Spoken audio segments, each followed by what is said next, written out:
আজকে তাহলে বিষয়বস্তু কি ছিল? হৃৎপিণ্ডের গঠন আর হৃৎপিণ্ডের মধ্য দিয়ে রক্ত সংবহন। তো সুনিতা বোঝালো, তোমরা কি সবাই বুঝতে পেরেছো? ঠিক আছে, তারপরেও আমি আর একটু বুঝিয়ে দিচ্ছি। ঠিক আছে, তা হৃৎপিণ্ডের গঠন আজকে আমরা জানবো। হৃৎপিণ্ডের গঠন আর হৃৎপিণ্ডের মধ্যে দিয়ে রক্ত সংবহন তো কিভাবে হয়। তো প্রথমত আমাদের জানতে হবে হৃৎপিণ্ডের, আমরা জানি হৃৎপিণ্ডের আবরণীর নাম কি? জোরে বলো। আর ফুসফুসের আবরণীর নাম প্লুরা। ঠিক আছে, ওর আবার ভাগ আছে, আমি এতটা ডিটেলসে যাচ্ছি না, আমি এখানেই বোঝাচ্ছি। তাহলে হৃৎপিণ্ডের আবরণের পেরিকার্ডিয়াম। তো প্রথমত কি দরকার না, হৃৎপিণ্ড চারটা প্রকোষ্ঠ নিয়ে গঠিত। হৃৎপিণ্ড 4টি প্রকোষ্ঠ। উপরে দুটার নাম কি? অলিন্দ। আর নিচেরটা মনে রাখার সহজ নিয়ম, নিলয় নিচে অবস্থান করে। নিলয় নিচে, অলিন্দ ওপরে। তাহলে উপরেরটার নাম কি? আমরা দেখতে পাচ্ছি চেম্বার, 1টা 2টো 3টে 4টা চেম্বার টোটাল। তার উপরে দুটোর নাম কি? নিচের দুটোর নাম? আচ্ছা, আমরা তাহলে কি ডান দিক যেটা পড়েছে ওটা কি বলবো? বাম অলিন্দ। যেহেতু আমরা অপোজিট দিকে ছবিটা আঁকি বোর্ডে বা খাতাতে, এটা হচ্ছে বাম দিক, এটাকে বলে বাম অলিন্দ, ডান অলিন্দ। বাম নিলয়, ডান নিলয়। ওকে, এখানে যেন পড়াটা হয়ে যায় বাম অলিন্দ, ডান অলিন্দ, বাম নিলয়, ডান নিলয়। ক্লিয়ার? এবারে সারা শরীর থেকে সারা শরীর তো রক্ত দৌড়াদৌড়ি করছে, শিরা ধমনির মাধ্যমে ছোটাছুটি করছে, করার পরে রক্ত তাহলে দূষিত হবে। দূষিত হওয়ার পরে, দূষিত বলতে এখানে সেই রকম দূষিত নয়, এখানে দূষিত রক্ত বলতে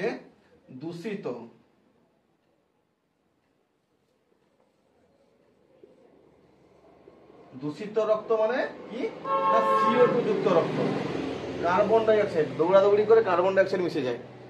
আমাদের যে কোষে কোষে জারণ প্রক্রিয়া চলে, সেইখানে হচ্ছে কোষ থেকে কার্বন ডাই অক্সাইড বেরিয়ে আসে, এসে রক্তে মিশে যায়, আর অক্সিজেনটাকে কোষটা নিয়ে নেয়। তো দূষিত রক্ত মানে কি? CO2 যুক্ত রক্ত। আর মানে বিশুদ্ধ রক্ত বলতে কি? অক্সিজেন যুক্ত রক্ত। এটাই জাস্ট। তাহলে সারা শরীরে রক্ত ঘোরাঘুরির পরে দূষিত হয়ে পড়ে। দূষিত হওয়ার পরে কোথায় আসে না, আমাদের যে 4টা চেম্বার আছে, এই 4টা চেম্বারের ডান অলিন্দে আসে। ডান অলিন্দে যে আসে, কোথা থেকে আসে না, আমাদের মধ্যে থাকে ঊর্ধ্ব মহাশিরা আর নিম্ন মহাশিরা আছে, আমরা জানি।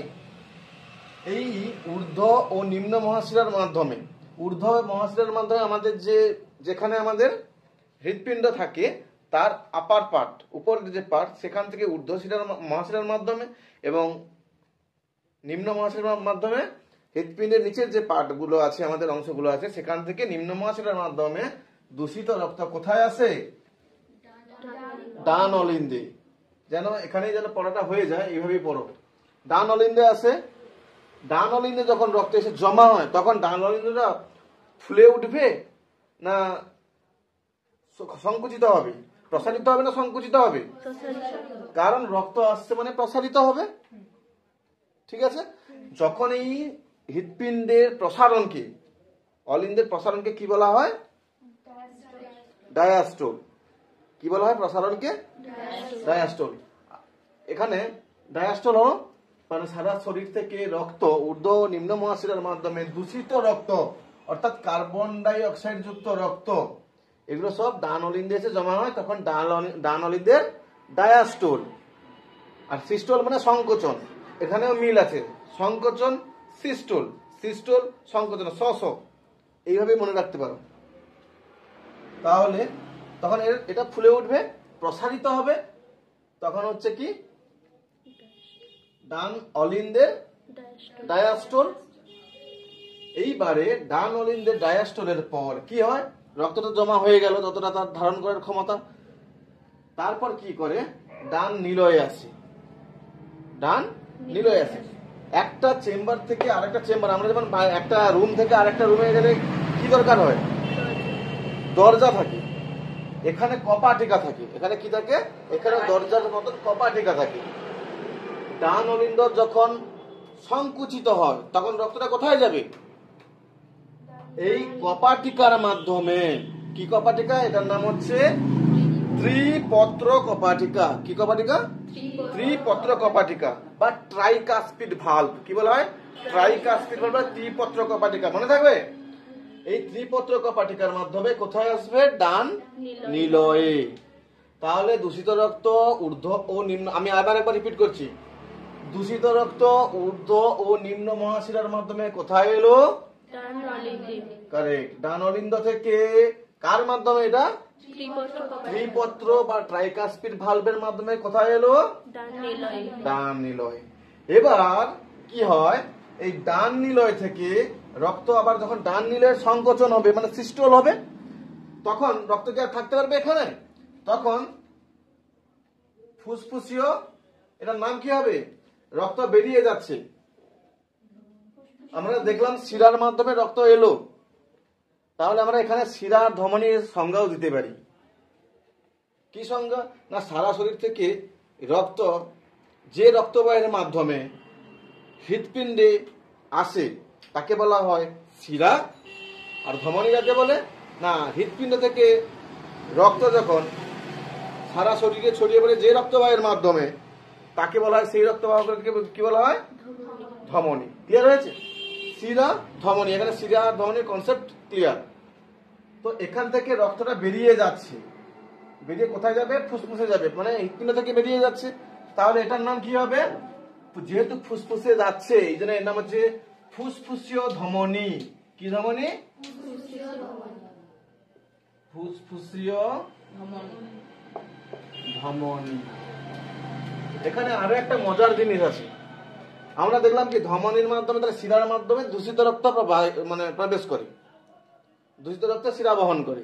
কিন্তু এখানে ফুসফুসের ধমনী কি রক্ত বহন করছে? এখন এখানে CO2 যুক্ত রক্ত আছে, তাহলে CO2 যুক্ত রক্ত বহন করছে। এইটা একমাত্র ব্যতিক্রম ধমনী। যে ধমনী, ফুসফুসের ধমনীটা হচ্ছে সবচেয়ে এদের মধ্যে ব্যতিক্রম ধমনী। সমস্ত ধমনী কি রক্ত বহন করে? O2 যুক্ত রক্ত বা বিশুদ্ধ রক্ত বহন করে। একমাত্র ফুসফুসীয় ধমনী যে হচ্ছে দূষিত রক্ত বা CO2 যুক্ত রক্ত বহন করছে। কেমন ভাবে করছে তাহলে দেখা গেল, এই যখন আবার ডান নিলয় থেকে রক্তটা ধমনীর মধ্যে প্রবেশ করছে, ফুসফুসের ধমনীর মধ্যে, তখন এখানে আবার একটা কপাটিকা থাকে, যাকে বলা হয় পালমোনারি কপাটিকা। তাকে বলা হয় পালমোনারি কপাটিকা। এই পালমোনারি কপাটিকা থেকে রক্ত পৌঁছে যায় কোথায়? ফুসফুসের ধমনীতে। ফুসফুসের ধমনী থেকে কোথায় যায়? ফুসফুসে যায়।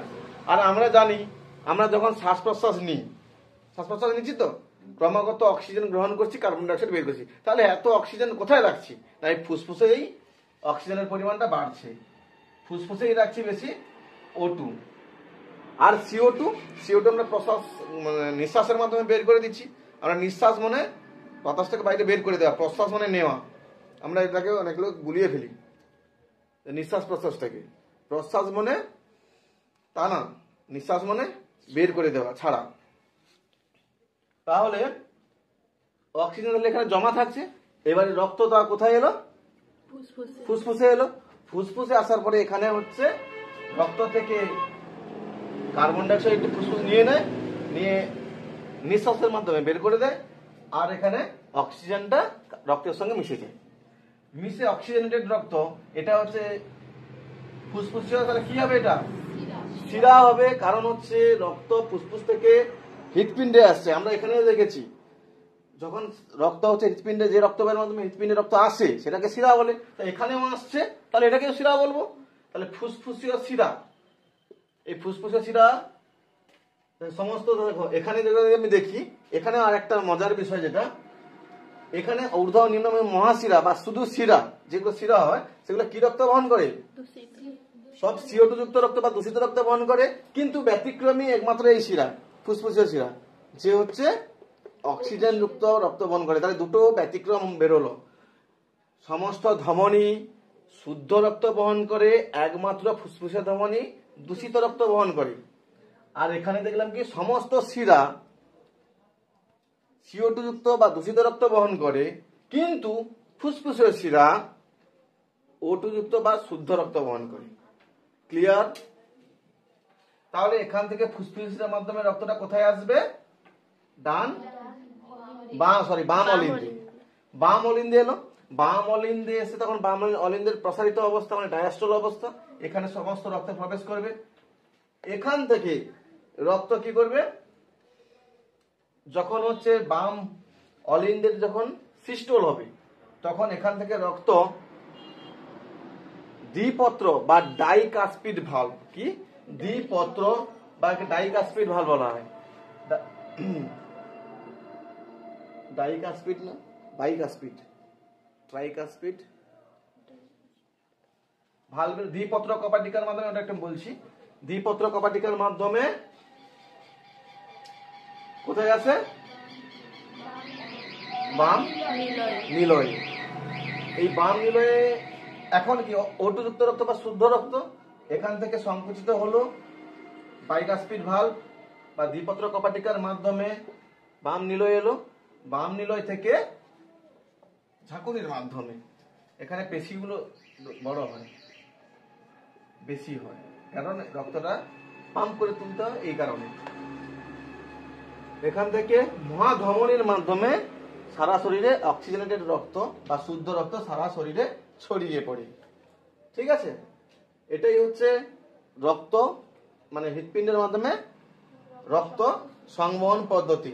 আর একবার বলছি, সবাই একসঙ্গে বলো। প্রথমে রক্ত কোথা থেকে আসবে, ঊর্ধ্ব ও নিম্ন মহাশিরার মাধ্যমে কোথায় আসবে, ডান অলিন্দে।